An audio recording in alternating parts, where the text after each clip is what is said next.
Welcome to Shadows and Crimes podcast. Today we're taking a deep dive into the incredibly complex and unfolding saga surrounding music mogul Sean Diddy Combs.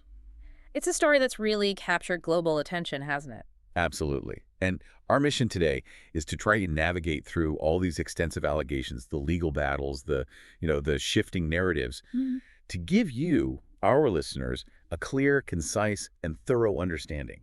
We're talking about his life, his career, those infamous parties. Right, the parties that have come under so much scrutiny. Exactly. And the ever-widening circle of celebrities connected, allegedly connected, to these events. So if you're looking to cut through the noise, to really grasp the gravity of what's come to light, then you're definitely in the right place. We'll unpack the key events, the allegations, in a way that's sensible, serious, and importantly, empathetic. What's really striking, I think, is how Diddy's public persona, the success, the celebration has been so intertwined with these darker narratives that were whispered about for years. And now they're not whispers anymore. Not at all. It feels less like a sudden event and more like, I don't know, a dam finally breaking after decades. It really does feel that way. So let's start at the beginning, maybe, to understand the foundation of his empire. Good idea. Where does the story begin? Well, Sean Combs was born in Harlem back in 1967. He was raised by a single mother in Mount Vernon, New York. After his father was tragically murdered when Diddy was just 3 years old. Right. That early trauma must have had an impact. You'd think so. He went on to Howard University in the late 80s, apparently known even then for throwing really rowdy parties. Okay. But he dropped out to pursue music. This early life, it definitely hints at that drive, that ambition that really defined him later. Absolutely. And that ambition was, well, it was undeniable. His rise was meteoric, really. He was at Uptown Records first. Yeah, learned the ropes there, quickly became vice president, actually. And then in 1993, he founded Bad Boy Entertainment. And signing the notorious B.I.G., that was huge. Oh, pivotal. Absolutely pivotal. It cemented his place, He became this incredibly successful music executive producer, working with huge names like Mariah Carey, TLC. Generating massive revenue, right? Over $100 million by 97. Exactly. But like you said, this rapid ascent wasn't smooth. There were early warning signs, controversies even then. You're right. That first major run-in with the law, that was back in 1991, before Bad Boy even launched. What happened there? He organized a charity basketball game at City College. It was oversold, just disastrously so. Yeah, I remember hearing about this. The stampede. Yes, tragically. 9 people were killed, dozens injured. Diddy faced civil suits for 7 years over it. And the outcome? He settled eventually for around $600,000. But, and this is notable, sources say he never officially apologized. That raises some early questions about accountability, doesn't it? Especially given the tragedy involved. It really does. Yeah. How does someone, how does power and influence maybe shield someone from the full consequences? Yeah. Because his career just kept soaring after that. It's a pattern some might point to.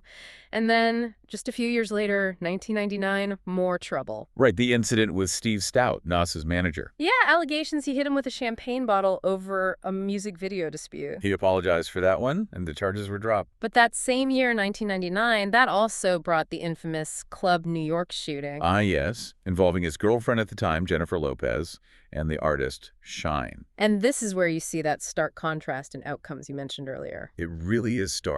Yeah. Diddy, he was acquitted. Gun possession, bribery charges, acquitted. But Shine got 10 years in prison. And Shine's story afterwards is damning.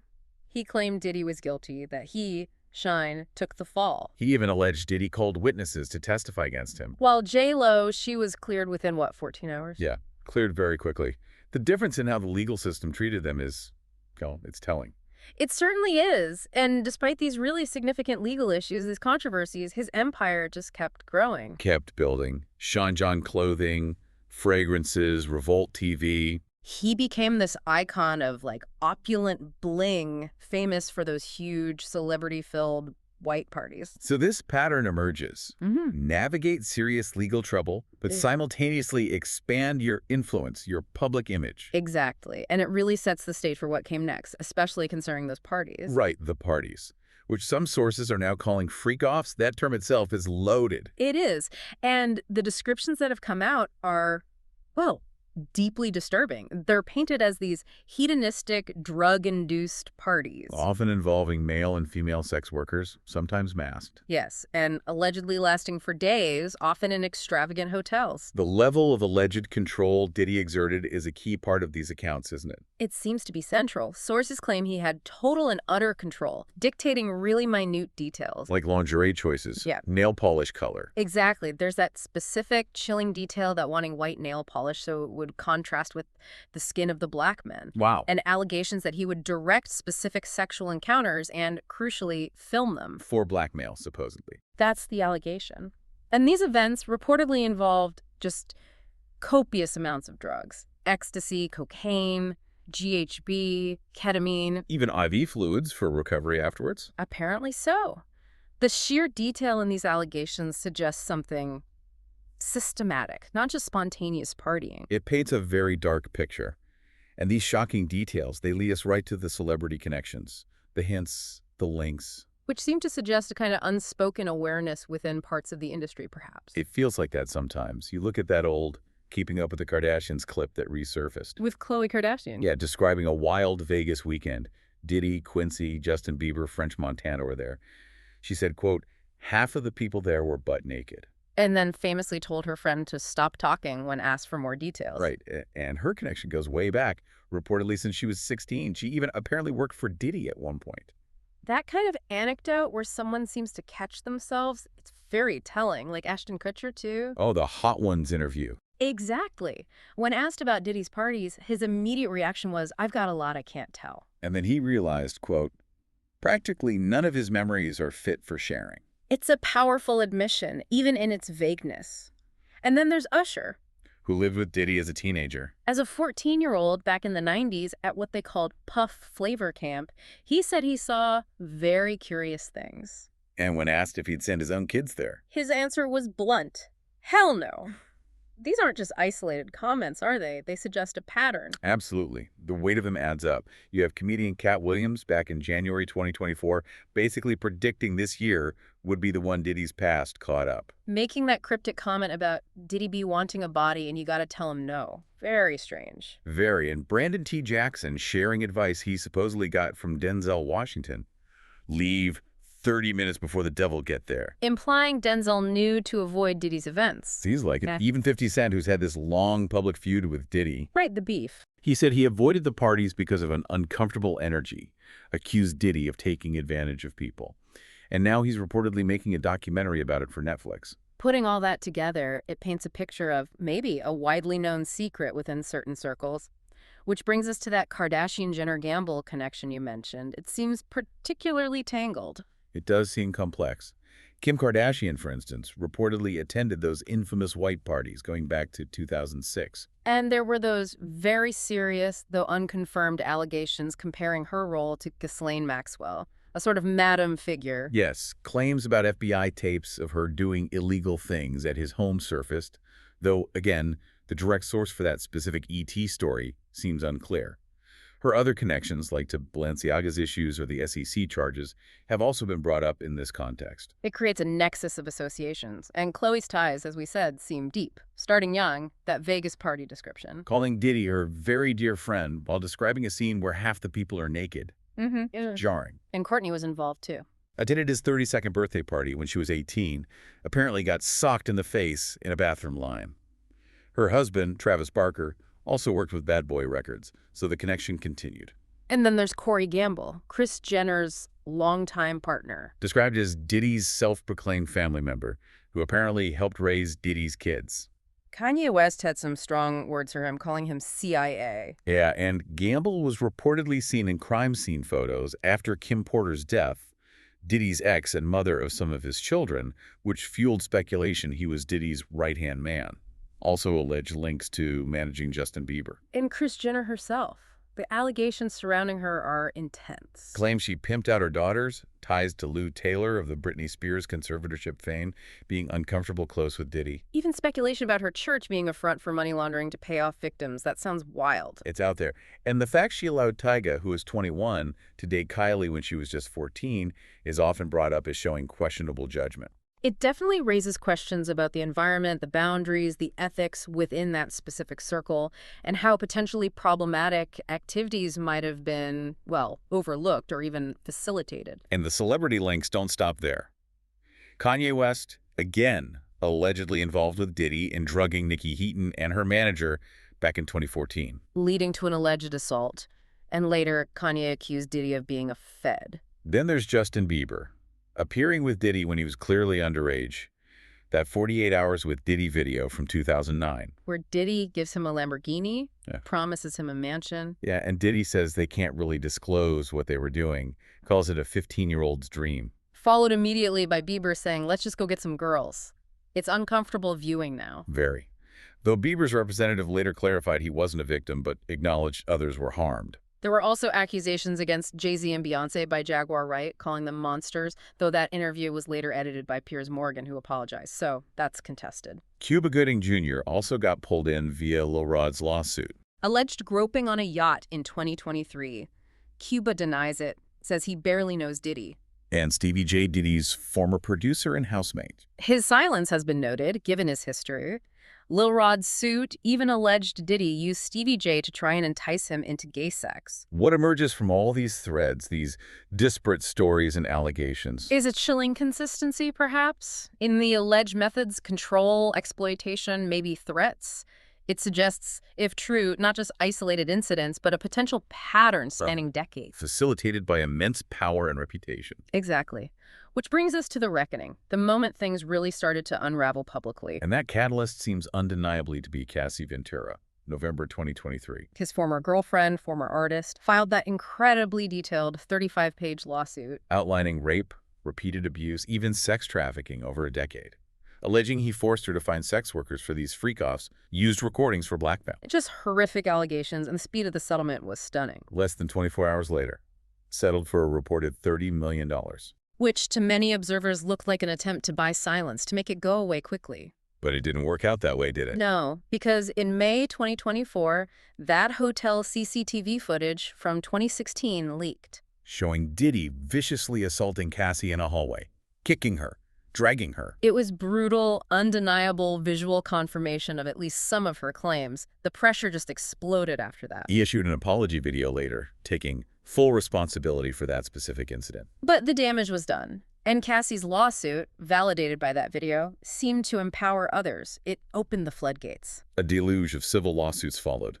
People coming forward with stories echoing Cassie's. Remarkable similarities, often involving alleged drugging, sexual assault, exploitation, stretching back years, even decades. Like Joy Dickerson Neal and Liza Gardner, filing on Thanksgiving Day 2023, alleging assaults back in 1990 and 91. Gardner even claimed Diddy choked her days after the alleged assault to silence her. Then an anonymous woman alleging a gang rape involving Diddy in 2003 when she was 17.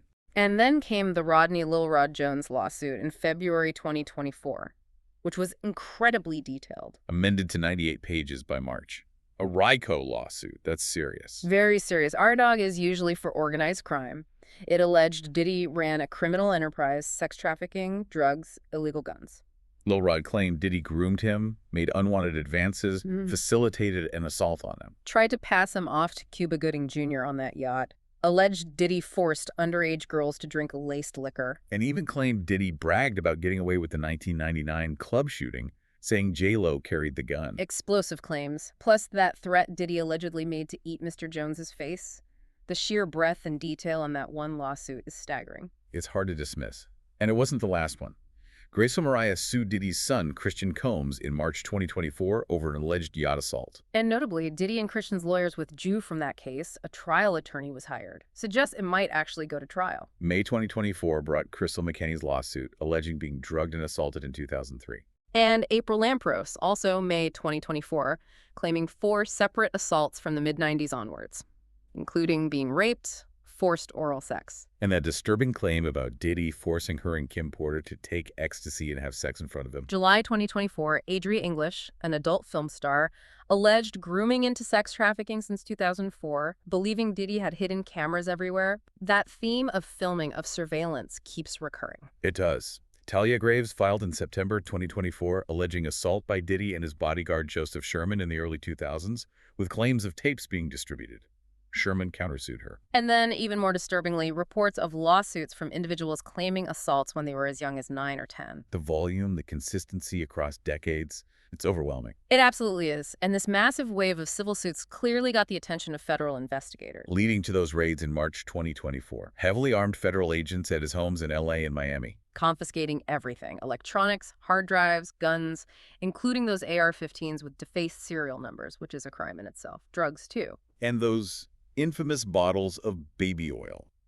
The reports of 1,000 bottles, though Costco denied selling them in bulk, added a truly bizarre element. It did. All of this culminated, legally, in September 2024.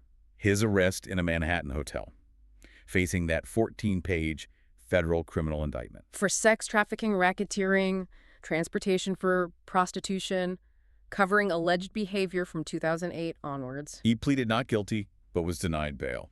The judge cited concerns about witness tampering, obstruction of justice. And he ended up reportedly sharing a cell, for a time at least, with Sam Bankman-Fried in Brooklyn's detention center. Quite the fall. We should also clarify something. There were some confusing early media reports pre-indictment suggesting a trial outcome where he was found not guilty on major charges. Right. Outlets like 60 Minutes Australia, E! News mentioned something like that. But that seems to have been premature or perhaps misinformed speculation. The actual confirmed legal path led directly to this federal indictment and arrest in September on these very serious charges. So that's the official status now. That's a crucial clarification. And the legal troubles keep mounting. In July 2024, he was named dozens of times in court documents related to Tupac Shakur's murder. Specifically, Keefe D. Davis claiming Diddy put $1 million bounty on Suge Knight's head back then. The sheer weight of all these allegations, civil and now criminal, has had institutional consequences too. Howard University's response was significant. Revoking his honorary doctorate, returning his $1 million donation, terminating another $1 million pledge. A clear distancing. Meanwhile, Diddy's defense team has consistently denied everything. Calling the accusers liars, the lawsuits money grabs, products of cancel culture, arguing there's no proof. They've attacked the credibility of the accusers, their lawyers, tried using legal tactics like statute of limitations, jurisdiction issues. Even Donald Trump weighed in, didn't he? Saying a pardon would be tough because Diddy had been hostile to him. Adds another layer to it all. It really does, and all of this speaks to what many believe was, for years, an impenetrable wall of silence. Maintained by Diddy's power, by alleged threats. That's the narrative. Threats of ruining careers, even physical threats like that, reported comment to a journalist about seeing her dead in the trunk of a car. Fear kept people silent. But Cassie's lawsuit, even though it settled fast, it broke that wall. It undeniably began a shocking but necessary domino effect. And now there are reports of potentially over 100 victims considering coming forward. The scale is potentially immense. It really is. The gravity of the allegations, the number of voices, it suggests a profound reckoning is underway. So we've covered a lot. Diddy's rise from Harlem, the early controversies, the empire building. Right through to the dark allegations about the freak-offs, the control, the drugs, the filming. The widening circle of celebrity connections, both explicit and implied. And culminating in this flood of lawsuits and the federal criminal indictment he now faces. As this all continues to unfold legally, his empire is, without a doubt, shaken to its core. Those pervasive themes we've discussed, control, fear, exploitation, allegedly defining his career for so long. They serve as a stark reminder, don't they? That even the most powerful figures might not be immune when that wall of silence finally crumbles. Absolutely. The big questions now are, what will the full extent of this reckoning be, and what lessons, if any, will the entertainment industry take away from this? It's a profound moment. It truly is. Thank you for joining us for this deep dive. If you found this episode thought-provoking, please like, share, and subscribe to Shadows and Crimes. See you soon.